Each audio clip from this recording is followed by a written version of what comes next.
ètò wa yìí. Deputy President ló ń jáde ń ṣe làwa táǹpà ń ṣe la jókòó. Very, very insulting. I won't take that for you. Tampa! Tampa! Tampa! Ṣé kí ló fẹ́ gbé yín fún president ni? Ẹ ṣe gan. Ẹ jẹ́ ká maintain orderliness. Òkú ọ̀fọ̀ kọ́ là ń ṣe ẹni pé mò ń tẹnu mọ́. Bí ó ṣe jẹ́ òkú ọ̀fọ̀ tó ó dùn wá. Ǹjẹ́ lè believe pé láti last week president wa wọn ò sùn? Àwa gan-an tajẹ́sàn gbé wọn a ò sùn. Ṣé rí àwa ta wà ń bí lẹ́nu? Kò rọ many people lọ́rùn láti wà ń bí o. A ní láti wà ń bí nítorí pé ẹ̀yẹ ta gbọ́dọ̀ fún Alhaji Ayọ̀lábí yìí là ń fún wọn ni. Bàbá tẹ̀ ń wò yìí wọ́n ti jẹ́ scribe nínú association ta wà tẹ́lẹ̀tẹ́lẹ̀ àtẹ̀yìntà tún wà ń sìn á ti máa lọ 30 years.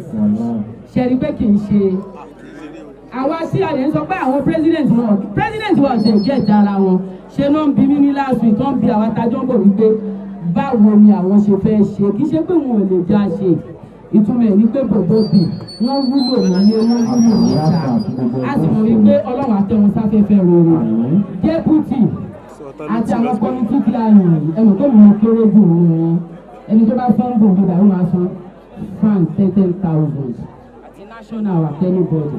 A fẹ́ ṣe ètò díẹ̀ àṣẹ artist day àṣẹ artist night àmọ́ a gbọ́dọ̀ ṣe nǹkan tó máa wà indelible in people's mind nígbà tí a bá Kamalada wọ́n ti sá pamọ́ Toyosi kéré bọ̀ àṣẹ ọ̀rọ̀ ọmọ kékeré àjẹwájú bá gbogbo wọn bá díẹ̀ ta fẹ́ lò ń bí ṣe la gbọ́dọ̀ kúrò ládùúgbò ìtọ́ máa sọ pé àwa ní tíátà ń ṣe akúmàdúrà wọn o àwa ò dẹ̀ ń para wa ọlọ́jọ́ ló dé bàbá wa wọn ò ya wèrè kan tó kú alihamdulilayi gbogbo àwa ẹgbẹ́ òṣèré ta wà níbí àti àgbà àtọmọdé látòrí pápá lòlò lọ sórí èmi tí mo kéré jù nù yìí àní rí kú òjijì mọ́ gbogbo wa la máa délé wa báre gbogbo wa torí gba tiẹ̀ ṣe ẹyẹ ìkẹyìn fún bàbá wa á jẹ́ àtọ̀nù ohun rere fún gbogbo wa láti sìn á wá fi àkókò ìka tó bẹ̀rẹ̀ program kékeré ta fẹ́ ṣe kóníkálukú tó máa lọ various destinations torí àwọn tó wá látọ̀nà jíjìn chairman community yìí ó ròyìn Alhaji Bobo bì ó sọ wípé àwọn ní nǹkan táwọn fẹ́ sọ ìtumọ̀ ẹ̀ ní pé èyí tó bá ń bọ̀ ọ̀dọ́ wọn sọ pé à ń lọ sí ní oní tíátà ló fi gbà yí recognize deputy president Muyiwa JP ẹlẹ́dẹ́kọ̀ president wa náà máa káṣẹ gbogbo òkèèrè ilẹ̀ recognition arẹwà ni wọ́n máa ṣe my deputy president over to you.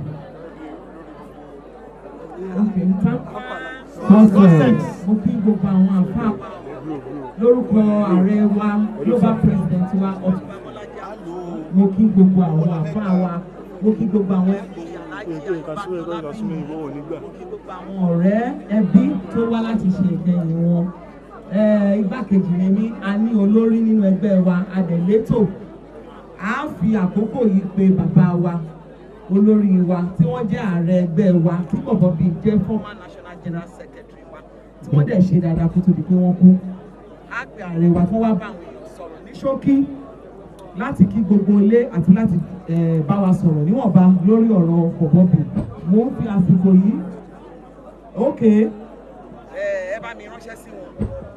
Lórúkọ ẹgbẹ́ wa tampan lẹ́ẹ̀kan sí a kí gbogbo yín o lórúkọ Jésù ànífirú ẹ̀gbá o bó tilẹ̀ wù pé ó wù Bobo bíi láti ṣe 100 years gbogbo àná ló máa ń wù a fẹ́ ṣe 100 a fẹ́ ṣe 120 ṣùgbọ́n èròǹgbà Ọlọ́run èmi máa ń sọ pé Ọlọ́run kì í ṣe mistake ní tó bá da jùlọ náà máa ń ṣe ó yí Ọlọ́run tó fi mú wọn lásìkò lágbára Ọlọ́run gbogbo nǹkan tí wọ́n fi sílẹ̀ ò ní bàjẹ́ tiwa náà wà ní yá báyìí ní agbára Ọlọ́run Elédùmarè Bobo bíi ó dùn wá rest in peace wájú tó kọ́ jù sí ọ̀nà rẹ ní fún ẹ lórúkọ Jésù Ọlọ́run àdẹ́lẹ̀ ẹ̀rẹ́ fún ẹ ọdún wa jìnnà síra wa ẹ ṣé o adúpẹ́ o àníráyọ̀ kú mọ́nú ẹgbẹ́ wa o.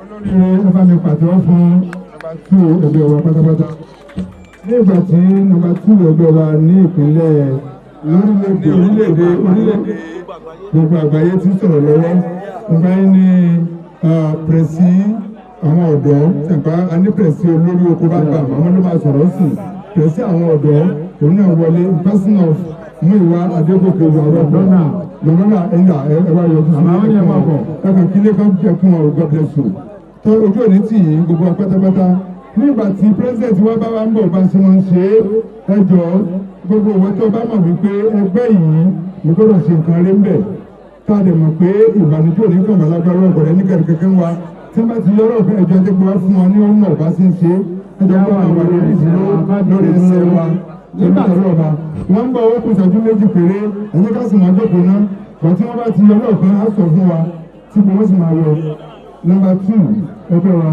ìyẹn lórí ìyẹn rọ́ọ̀sì dìgbà. kí o tó di pé president dé chairman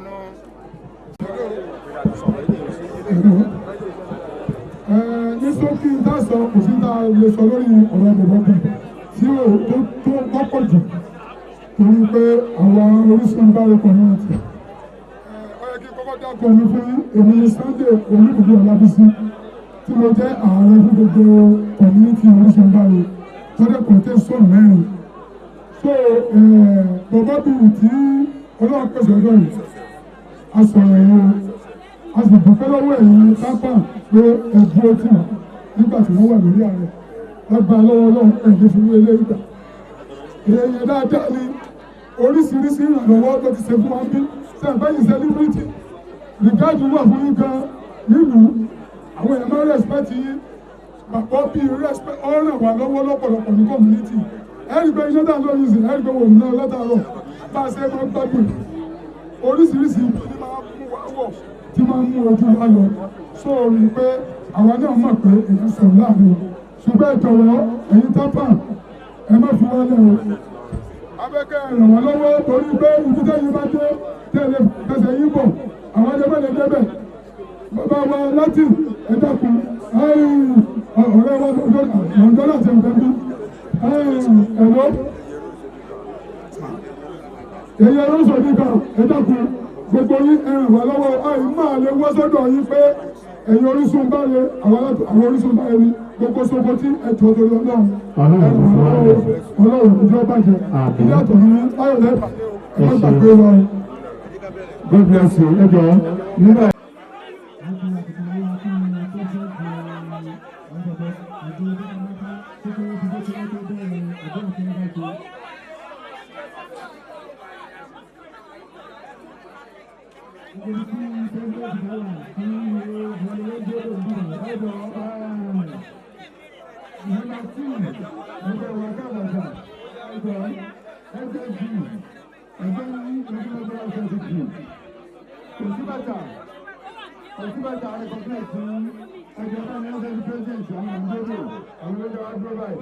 Bákan náà, àǹkí director of theatre house.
Sómi ti tán ni, ike, omi ò pọ̀ mọ́ ni.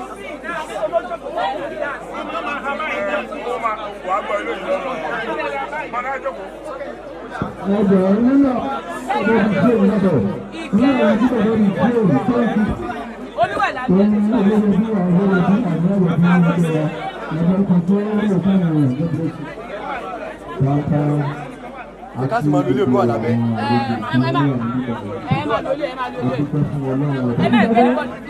Ọlọ́run ọba kò ní í ṣe ikú tẹ̀lé tẹ̀lé. Ẹ jẹ́ kí a ṣe o. Kò sẹ́ni tó mọ̀gbà tí tòun máa dé. Ṣùgbọ́n Ọlọ́run ní sí ní yàgbéyàgbé pẹ̀lú ọ̀gbọ́n Ọlọ́run. Àwọn ọmọ ẹgbẹ́ tábà kan dẹ̀ wà bí ẹ dákun gbogbo wa ẹsẹ̀ pé nǹkan tó ń ṣe fún ẹni ìlénìí nǹkan àṣegbẹ̀yìn lélẹ́yìí àdè ìgbà kankan dákẹ́ àwọn àfáà gan ọmọ kò jẹ́ kán mọ kí ló kàn má so ẹ dákun torí Ọlọ́run ẹ jọ̀ọ́ torí Ọlọ́run ibi báyìí òkú wọn bí oṣù wọn fọ̀ tọrọ lọ́run fún lọ́mọ ṣùgbọ́n kú ọ̀fọ̀ lọ́jẹ́ fún irú àwa tá a jẹ́gbẹ́ so ká tó máa pariwo lọ́tún lọ́sì yẹn kì í ṣe nǹkan tó bójú mu ẹjọ́ torí Ọlọ́run ẹ jẹ́ ká fáwọn àfáà ní ìwọ̀nba àṣẹjú péréte tí wọ́n fi bá wa sọ̀rọ̀ tí wọ́n fi ṣe gbogbo tó ń ṣe kálukú wọ́n dẹ̀ máa lọ sílé Ọlọ́run ló ní máa dìbò jẹ́ kí gbogbo wa fà tó gbà ó ẹ ṣé gan-an thank you very much. Alhamdulillah.